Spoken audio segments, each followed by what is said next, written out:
안녕하세요, 준성합니다. 이번 주도 고생 많으셨습니다. 오늘은 오랜만에 시황을 정리해서 브리핑 해보려고 합니다. 나스닥 지수가 유독 많이 하락한 것도 그렇고 레버리지로 투자를 하다 보면 마이너스 10% 하락했을 뿐인데도 심각한 상황인 것처럼 착각이 들기도 하기 때문에 냉정하게 시장을 바라볼 필요가 있지 않나 싶어서 준비를 해보았습니다. 그리고 시황은 매일매일 보는 것보다 주말에 이렇게 정리를 해서 보는 게 저는 이해가 더 잘 되더라고요. 날짜가 다르게 흩어져 있기는 하지만 퍼즐처럼 연결점을 찾아서 하나씩 맞춰가는 느낌으로 하고 있습니다. 일단 지수부터 말씀을 드리면 1년 전 대비 수익률을 볼 때 나스닥 종합지수는 플러스 1.91% 수익이고요. S&P 500은 플러스 11.32% 수익입니다. S&P 500이 더 좋은 방어력을 보여주기는 했는데요. 장기적인 관점에서 나스닥 지수가 더 수익률이 높기 때문에 이번에 S&P 500의 성과가 더 좋았다고 해서 이리저리 갈아타면 어디서도 수익을 얻지 못할 겁니다. 안정성을 선호하신다면 S&P 500을 유지하시고요. 수익성을 추구하시거나 레버리지 ETF로 투자를 하신다면 나스닥으로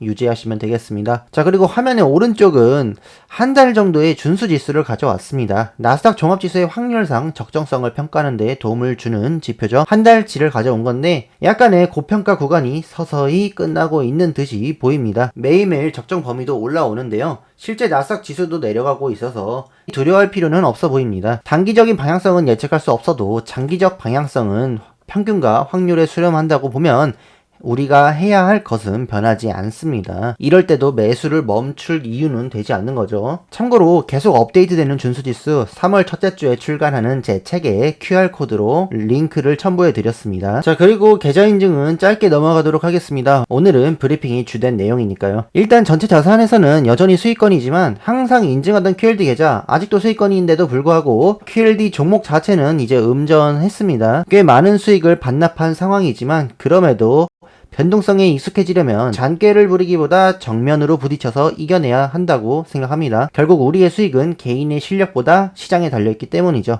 장기간에 걸쳐 시장을 이기는 투자자가 정말 극소수라는 것은 이미 통계적으로 증명된 사실입니다. 시장을 믿고 장기간 투자하는 것이 일반인에게는 최선이라고 생각하고요.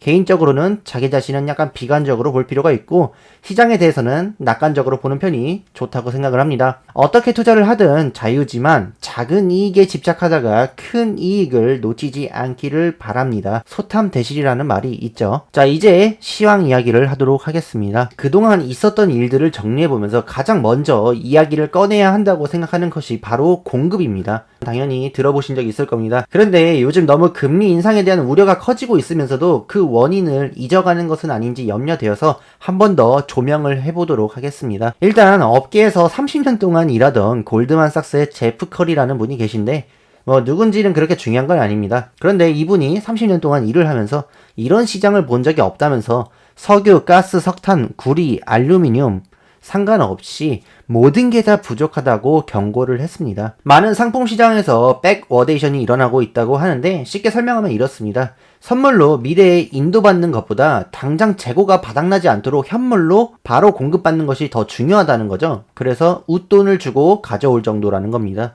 그리고 중국과 유럽의 알루미늄 재련소가 생산 차질을 겪으면서 사상 최고가를 달성한 상황이죠. 수요를 충족할 만큼 공급이 안 되고 있는 겁니다. 안 그래도 적은 재고마저 줄어들고 있다고 하죠. 그리고 2월 7일 기준으로 유가도 많이 상승한 상태였습니다. 당연하게도 석유가 안 들어가는 곳이 없죠. 그만큼 수요가 높을 수밖에 없는 겁니다. 뭐가 됐든 생산이 늘던가 수요가 꺾이지 않는 한 이런 상황은 더욱더 악화될 전망이죠. 그런데 미국 고용지표가 예상치를 크게 뛰어넘은 서프라이즈를 보였습니다. 생각보다 코로나에서 벗어나고 있고 경제 좋아지고 있고 돈 벌 사람들은 벌고 있습니다. 쓸 수 있는 돈이 쌓이고 있다는 거죠.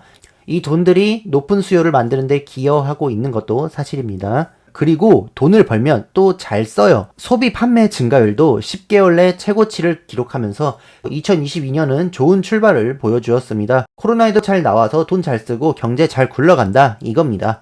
수십 년 내에 가장 높은 인플레이션과 코로나로 인한 소비심리 위축이 있었음에도 불구하고 고용 시장은 소비자들이 돈을 잘 쓸 수 있도록 뒷받침해주고 있는 상황이죠. 그런데 약간 조심스러운 부분은 인건비가 너무 올랐습니다. 고용이 잘 되는 이유가 임금을 더 줘서 그런 겁니다. 임금에 인플레이션이 일어난 거죠. 코로나 전보다 돈을 더 줘야 사람들이 일을 할 마음을 먹는 거예요. 이런 점에서 기업들의 이익 마진이 악화될 수도 있겠죠. 그런데 어떤 일들은 임금을 더 올리기도 어려운 형편인데 사람들이 꺼릴 수밖에 없는 산업들도 있습니다. 돈을 줘도 안 한다는 거예요. 물론 시장에 보이지 않는 손에 의해서 수요와 공급에 따라 적절한 임금 수준이 형성이 되면 할 사람들이야 생길 겁니다. 그러나 아직까지는 그런 타협점이 나오지 않았기 때문에 공급망의 차질이 여전히 존재한다. 고용이 개선된 건 맞지만 공급이 해결될 정도는 아니라고 보시면 됩니다. 그래서 일하러 안 나오니까 변동성을 촉발해서 주식과 주택, 비트코인 등 자산시장이 조정을 받아야 한다는 주장도 나오고 있습니다.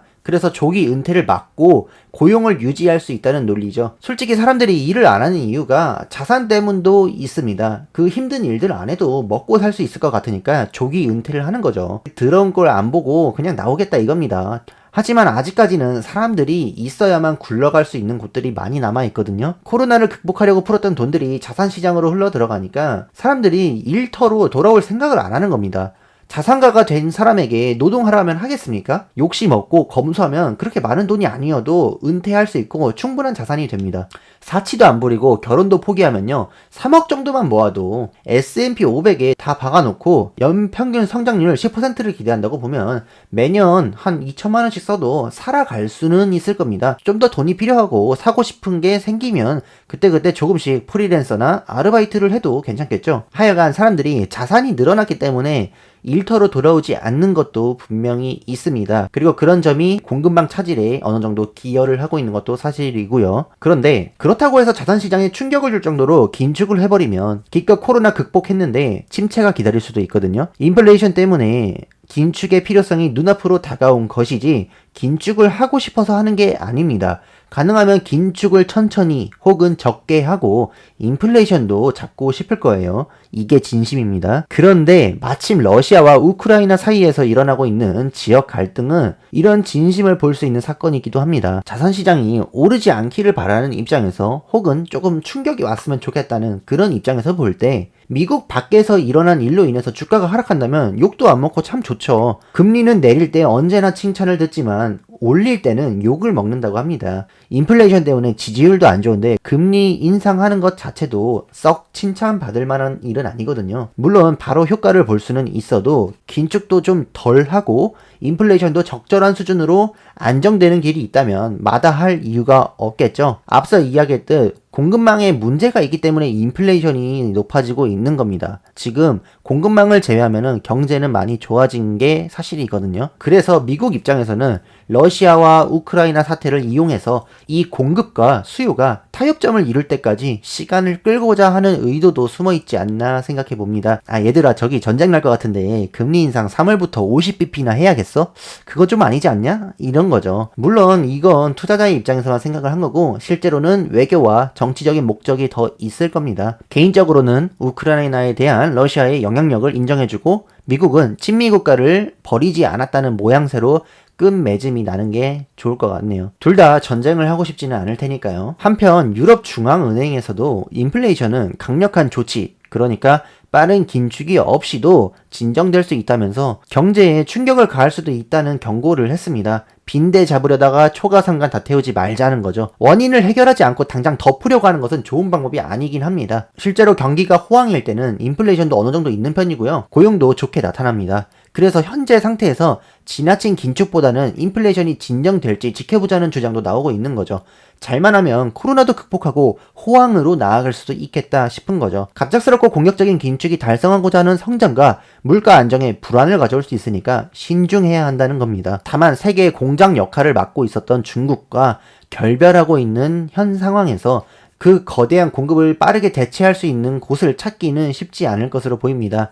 여전히 미국은 중국과 경쟁하고자 하는 의지가 강하게 나타나고 있습니다. 경쟁법도 승인이 됐죠.